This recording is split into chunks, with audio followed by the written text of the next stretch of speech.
जय मां विंध्यवासिनी, हर हर महादेव। आप सभी का स्वागत है।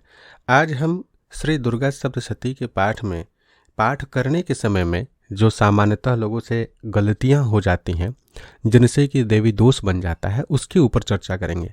सामान्यतः इसमें से कुछ दोष तो बहुत ही सामान्य है और अनजाने में भी ये अपराध बन जाता है, तो उसके ऊपर हम सभी आज चर्चा करेंगे। सबसे पहला विषय जो होता है वह है कि बिना जानकारी के हम आधा अधूरा जो पाठ करते हैं। कैसे?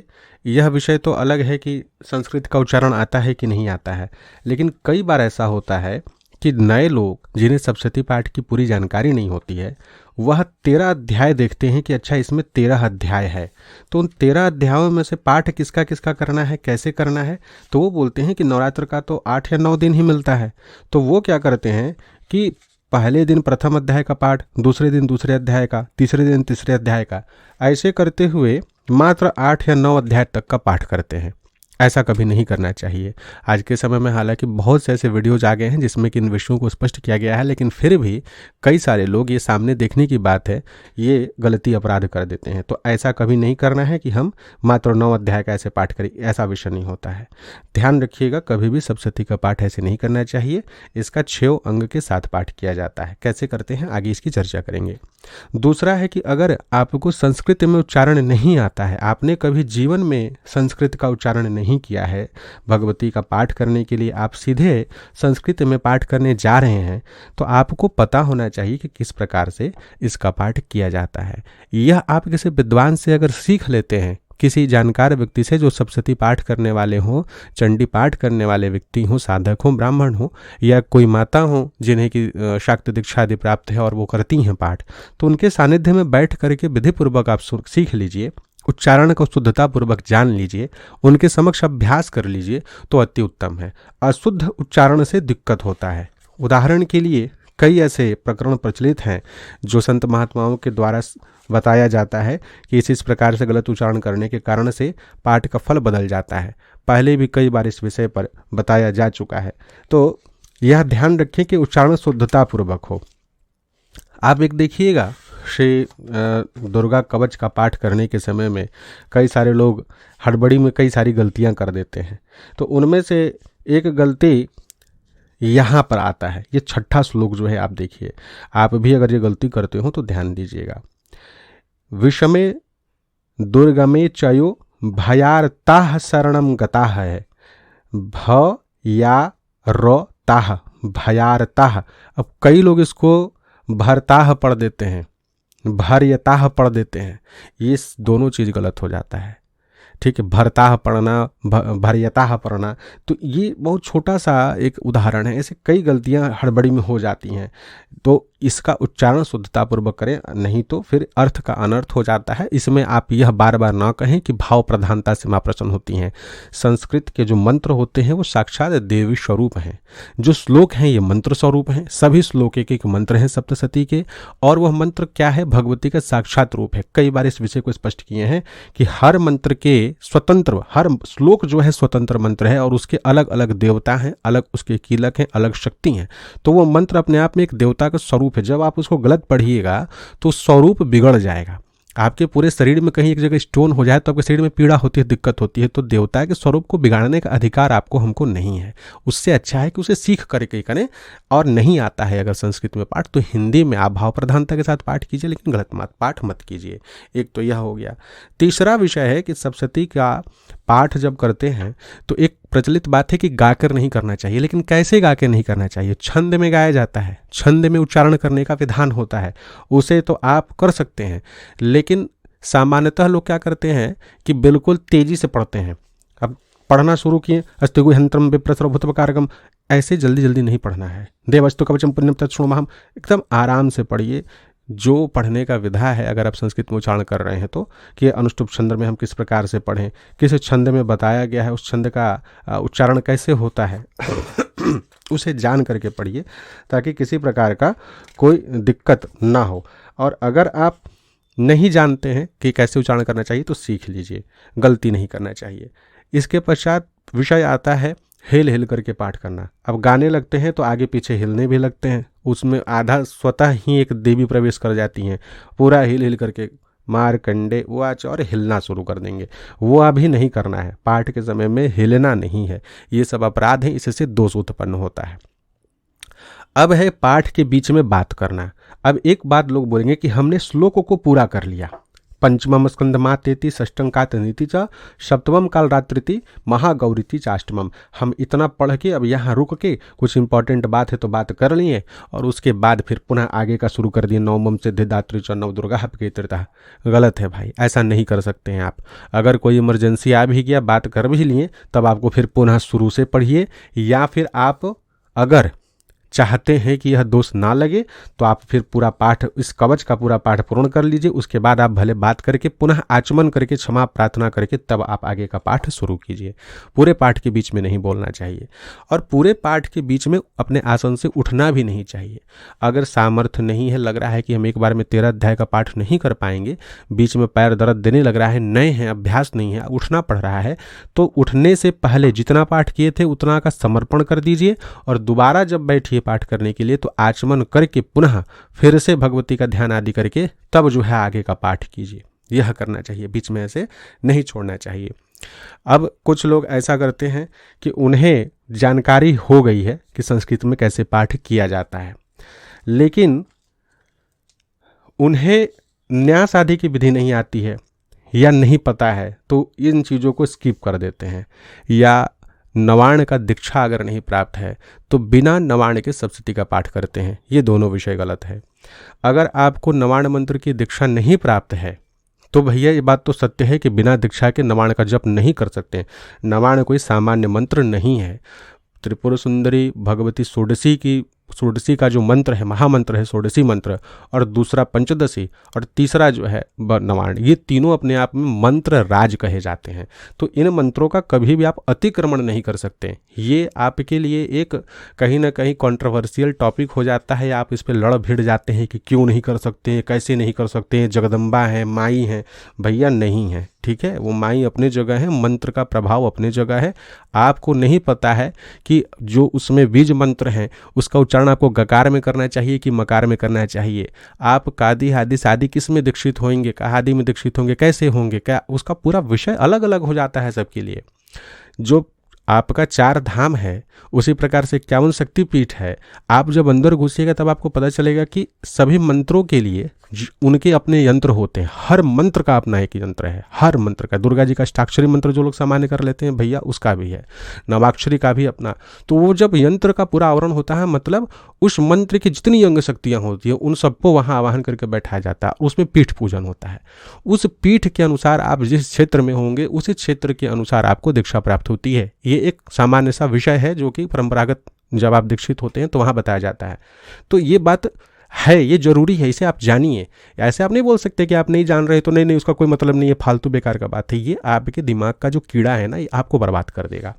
बिना दीक्षा के आप इसका जप नहीं कर सकते, इसलिए शाक्त दीक्षा ले लीजिए। और कुछ नहीं कर सकते हैं आप, इतना नहीं जानकारी है, इतना नहीं पता, तो कम से कम किसी यज्ञोपवीत धारण व्यक्ति से जो गायत्री आदि करते हों, साधक हों, ब्राह्मण हों, उनसे आप नवाण का उपदेश ले लीजिए, शाक्त दीक्षा ले लीजिए, सप्तशती के लिए उपदेश आदेश ले लीजिए। जो सप्तशती पाठ करने वाले नवरात्र के ब्राह्मण होते हैं उनसे निवेदन करके नवरात्र में ही उनसे आदेश दे दीजिए कि हमको आदेश कर दीजिए, दीक्षित कर दीजिए शाक्त में।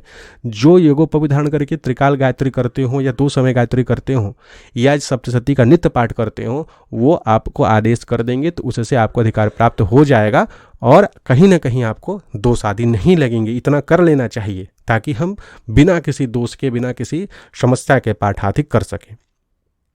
अब है 6 अंग के बिना पाठ करने वाले लोग, सीधे 13 अध्याय का पाठ मार देंगे। हिंदी में भी कर रहे हैं तो चलिए, हिंदी में भी भाव प्रधानता है तो भैया सप्तशती 6 अंग के साथ ही पाठ होती है, 6 अंग के बिना नहीं। वो 6 अंग कौन कौन से हैं? तो आरंभ के कवच अर्गला कीलक, कवच अर्गला कीलक का पाठ करना चाहिए। अब इसमें भी मतभेद आता है, तो स्वतंत्र तंत्र के अनुसार, शाक्त के अन्य ग्रंथ जो है उनके अनुसार अलग अलग विषय है, तो आपके जो गुरु जी हैं वो बताएं उस अनुसार कीजिए। सामान्यतः पहले कवच, फिर अर्गला, फिर कीलक, उसके पश्चात नवाण का जप, रात्रि सूक्त आदि का जप, फिर सप्तशती न्यास आदि करके तब आपको पहले से 13वें अध्याय का पाठ करना चाहिए। पुनः नवाण मंत्र का जप करना चाहिए। नवाण से संपुट होता है, फिर सूक्त से संपुट होता है, यानी रात्रि सूक्त और देवी सूक्त से संपुट होता है सप्तशती का 13वां अध्याय, और उसके पश्चात फिर जाकर के जो तीनों रहस्य हैं, मूर्ति रहस्य आदि, उन तीनों से संपुट, यानी कि 6 अंग हो गए और साथ में 2 संपुट हो गया, तब ये सप्तशती का पूरा प्रभाव मिलता है, पूरा जो विधि है वो एक पूर्ण होता है। तो इसके साथ ही करना चाहिए। अब इसके पश्चात एक दोष आता है कि हमें किसी प्रकार की दीक्षा आदि नहीं प्राप्त है, लेकिन हम सतचंडी का विधान करते हैं कि हम 100 पाठ करेंगे। तो भाई अगर आप 100 पाठ कर रहे हैं, उसमें आपको कोई दीक्षा भी नहीं प्राप्त है, यह उचित नहीं है, ये आपको दिक्कत कर देगा। इसके लिए आपको नवाण का अधिकार और सप्तशती पाठ का उपदेश होना चाहिए, इसके बिना आपको दिक्कत हो जाता है, यह नहीं करना चाहिए। सतचंडी यानी कि सप्तशती का 100 पाठ अगर आप करने जा रहे हैं तो बिना दीक्षा, बिना गुरु आदेश के न किया करें। भाव प्रधानता में करना है तो हिंदी में करें, वो भाव प्रधानता के साथ भगवती प्रसन्न होंगी। या इसके स्वतंत्र जो 4 महास्तुतियां हैं, उसके बारे में वीडियो ऑलरेडी बना हुआ है, उन स्तुतियों को कीजिए और आप 13वें अध्याय का अनुसरण कीजिए। 13वें अध्याय में यह विषय तो लिखा हुआ है ना कि देवी सूक्त का ही पाठ करके जो दोनों कोई सूरत और समाधि हैं, उनको भगवती का दर्शन प्राप्त हुआ था। वे वैश्य देवी सूक्त का उत्तम जप करते हुए तपस्या में लीन हुए। ठीक है, जो राजा तथा वैश्य थे तपस्या के लिए चले गए, जगदम्बा के दर्शनार्थ नदी के तट पर तप साधन करने लगे। ये दोनों कोई जो है तपस्या में जो लीन हुए हैं, देवी के मिट्टी की प्रतिमा स्थापित करके पुष्प, धूप, हवन आदि के द्वारा उपासना करने लगे। अपने आहार की मात्रा कम कर दी, निराहार एकाग्रचित होकर के देवी के चिंतन करने लगे। अपने शरीर के रक्त से संचित बलि चढ़ाते हुए 3 वर्षों तक संयमी होकर उपासना करते रहे। अब इससे जो है भगवती उग्र तपस्या से प्रसन्न होकर के जगत की धारित्री चंडिका देवी प्रत्यक्ष प्रकट होकर के कहा। तो भगवती जो प्रकट हुई हैं कि यहाँ देखिए देवी सूक्त मात्र से, तो आप देवी सूक्त का आश्रय लीजिए अगर आपको अधिकार नहीं है या आपको पता नहीं है या विषय की जानकारी नहीं है तो। लेकिन देवी सूक्त का आप 100 पाठ कीजिए, 500 कीजिए, 1000 कीजिए, कोई दिक्कत नहीं है। लेकिन बिना अधिकार के पूरी सप्तशती का आप जब अतिक्रमण कर देते हैं, सतचंडी करते हैं, दिक्कत समस्या आपको होती है, यह ध्यान रखिएगा। इसके पश्चात आता है कि सतचंडी विधान आदि को कर रहे हैं जिनको अधिकार है भी, और गुरु आदेश देने के बाद भी विमोहित होकर के बलि प्रदान न करना। देखिए, बलि प्रदान का अर्थ यह नहीं है कि आपको जीव की ही बलि चढ़ानी है। यहाँ भी अपने रक्त का बलि चढ़ाएं, लेकिन अपने रक्त का बलि भी हर कोई नहीं चढ़ा सकता। उसका विधान होता है, गुरु परंपरा से ही हो सकता है, उसका तरीका होता है। कम से कम फल आदि की, साग सब्जी की बलि, ईख की बलि, कुष्मांड की बलि तो हर कोई चढ़ा सकते हैं, नारियल की बलि तो हर कोई चढ़ा सकते हैं, लेकिन उसकी मात्रा बढ़ जाएगी। सतचंडी कर लिए तो 100 नारियल की बलि चढ़ाइए, 100 से अधिक चढ़ाइए, 108 चढ़ाइए। कुष्मांड का बलि करना है तो 9 पीठ बना करके उस पर कुष्मांड की बलि चढ़ाइए। लेकिन आप बिल्कुल ही स्किप कर देते हैं तो वो फिर दिक्कत होता है, तब संतान आदि को कष्ट शुरू हो जाता है। इसलिए बलि पीठ, बलि का पूजन, बलि पूजन करके उसका बलि अवश्य आपको चढ़ाना चाहिए, ये ध्यान रखें। इसलिए सतचंडी का पाठ अगर आप कर रहे हैं तो बलि चढ़ाएं। उसके पश्चात आता है हवन का विधान। कई सारे लोग जिनको दीक्षा नहीं है, अधिकार नहीं है, लेकिन हवन बड़ी प्रचंडता से पूरे 700 मंत्रों से कर रहे हैं। अब उसमें उच्चारण भी गलत हो रहा है। उनको ये नहीं पता है कि जब आप हवन कर रहे हो तो अस्त्र मंत्र का उवाच आदि की आहुति साकल्य से नहीं दी जाती है। जैसे मारकंडे उवाच है तो इसकी आहुति साकल्य से नहीं दी जाएगी। इसकी आहुति आपको या तो केवल घृत से देनी है या फल से देनी है, पान पत्ते के ऊपर फल रख के देनी है। इसका विधान होता है, इसका पालन नहीं होता, वो फिर दिक्कत करता है। अस्त्र मंत्र, जहाँ जहाँ भी भगवती के अस्त्र आदि का उच्चारण किया गया है, जहाँ भगवती अपने अस्त्र का प्रयोग कर रही हैं, उन अस्त्र मंत्रों से कभी भी आहुति नहीं देना होता है।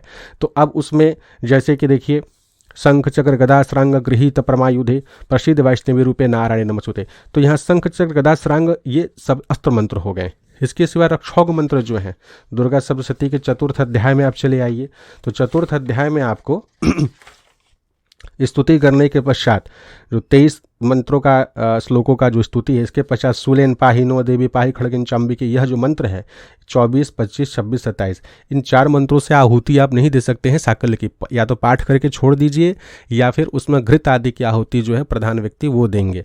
लेकिन आप इसकी आहुति साकल्य से देते हैं, ये भी नाश का कारण बनता है। कवच से, अर्गला आदि के पूर्ण मंत्रों से आहुति नहीं होती है। अर्गला का प्रथम मंत्र से आहुति होगा और कीलक का भी जो प्रथम मंत्र है उससे आहुति होगा। कवच में जो शक्तियां हैं केवल शक्तियों के नाम मंत्र से आहुति होगी, पूरे श्लोक से आहुति नहीं होती है। तो इन सब विषयों को जान करके हवन आदि कीजिए, अन्यथा अपने विनाश का कारण स्वयं बनते हैं लोग।